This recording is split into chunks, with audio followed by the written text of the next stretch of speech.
Hello everyone, I'm Abhishek and once again I welcome you all to my YouTube channel ज्ञान दर्शन bye अभि।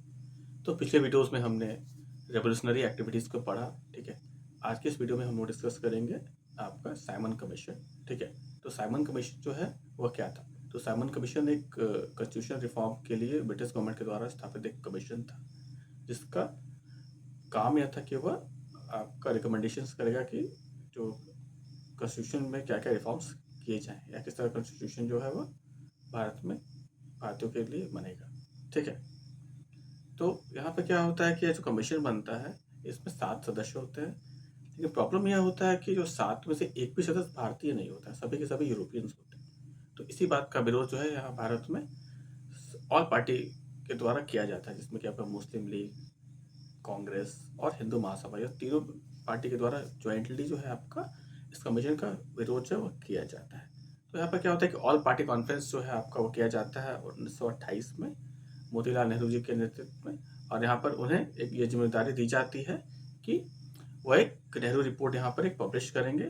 तो उस publish वहाँ पे इसका जो नेहरू रिपोर्ट जो पब्लिश किया जाएगा उसमें जो मेंबर्स कौन कौन थे, तो इसमें तेज बहादुर सप्रू जी थे, सुभाष चंद्र बोस जी थे, अली इमाम साहब थे, आपके जी आर प्रधान जी थे, मंगल सिंह थे और आपके साहब कुरैशी साहब थे। ठीक है, तो ये इतने लोग जो है आपका यहाँ कमेटी के मेंबर थे। ठीक है, तो ये कमेटी जो बनाई गई थी मोतीलाल नेहरू जी के नेतृत्व में, इसका रिकमेंडेशन क्या था कि यहाँ पे एक डोमिनियन स्टेटस होना चाहिए, line of self governing dominion, यानी कि डोमिनियन स्टेटस तो होना चाहिए, लेकिन क्या है कि उसे वहाँ पे जो गवर्नमेंट होगा वह कहने के खुद से यहाँ पर सरकार चलाने का जो भारतीय के द्वारा सरकार चलाने का जो इसमें प्रबंध किया जाना चाहिए। साथ ही साथ क्या था, यहाँ पे जो सेपरेट इलेक्टोरेट जो यहाँ पर बनाया गया था उसे यहाँ पर रिजेक्ट किया गया, और जो रिजर्व सीट्स था आपका उसे भी यहाँ पर कहने के इनके द्वारा नकारा गया है इस रिपोर्ट में। साथ ही साथ यहाँ पे क्या होता है कि जो लैंग्विस्टिक बेसिस पे जो प्रोविंसेस है उसका सेपरेशन का ये लोग यहाँ पे डिमांड करते हैं। ठीक है, साथ ही साथ क्या होता है 19 फंडामेंटल राइट्स जो है उसे इंक्लूड करने की बात रखते हैं ये लोग। उसके अलावा क्या करते हैं ये लोग, protection of culture and religious interest जो है आपका मुस्लिम्स का, उसे प्रिवेंट करने के लिए ये लोग यहाँ पर बेसिक उसे प्रिजर्व करने के लिए ये लोग डिमांड रखते हैं उसमें।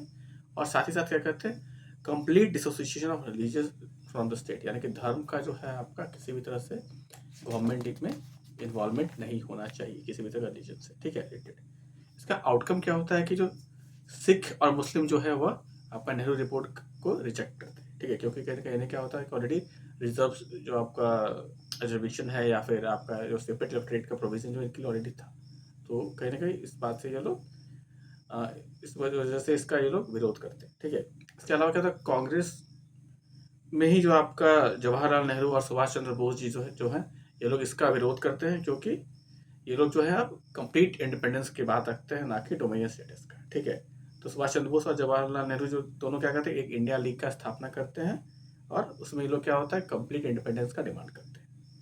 गांधी जी और मोतीलाल नेहरू जी जो है वो दोनों क्या करते हैं, मिलकर यहाँ पर डोमिनियन स्टेटस का डिमांड करते हैं, लेकिन जो यंग और यूथ जो लीडर्स थे उनके द्वारा यहाँ पर कंप्लीट इंडिपेंडेंस का डिमांड किया जाता है। ठीक है, तो यह कुछ जो प्रमुख बिंदु थे आपके साइमन कमीशन से रिलेटेड, जिससे कि हमने यहाँ पर डिस्कस किया। ठीक है, इसी यहाँ पर क्या होता है, जो साइमन एक बात छूट गया यहाँ पर, जो कि आपका साइमन कमीशन का ही जो विरोध चल रहा था, विरोध प्रदर्शन के दौरान ही लाला लाजपत राय जी की जो है जान जो है लाठीचार्ज के दौरान चली जाती है। ठीक है, तो यह एक बिंदु जो हमने यहाँ पर स्टार्टिंग में मिस किया था। ठीक है, तो यहाँ पर हमारा ये जो साइमन कमीशन टॉपिक है यहाँ पर समाप्त होता है। अगले वीडियो में हम लोग सिविल डिसोबीडियंस मूवमेंट के साथ मिलेंगे। Till then, thank you.